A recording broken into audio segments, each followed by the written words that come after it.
hunger, I guess. I don't know. But I don't know. It's Silicon Valley. There are general themes like that.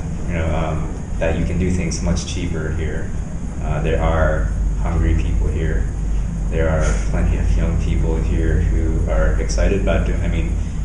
It's not just in the U.S. or Silicon Valley where people are interested in doing startups. There's tons of There's like startup fever here. There's tons of events here.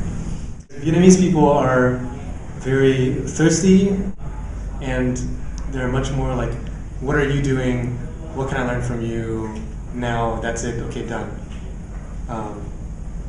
Not that Vietnamese people are not also gentle and fun, but I think that's more the feeling that I get from Barcamp Saigon. Like last year, we had somebody talk about, like 4 things you need to know about startups, and all these, young Vietnamese people are just like, "Oh yeah, like, oh, what about this, blah blah blah." It's pretty cool.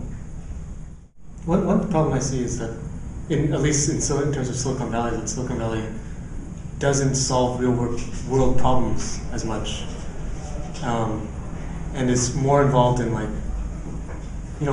bringing up the coolest next thing. Whereas I think a lot of startups that are happening here, they're also doing that because they want to copy what's happening in Silicon Valley, but there are also a lot of startups that are trying to solve real world problems. Like Ho Chi Minh City is very urban, but it's 10 million people in a 90 million populous country, where that 80 or 70 million is mostly rural.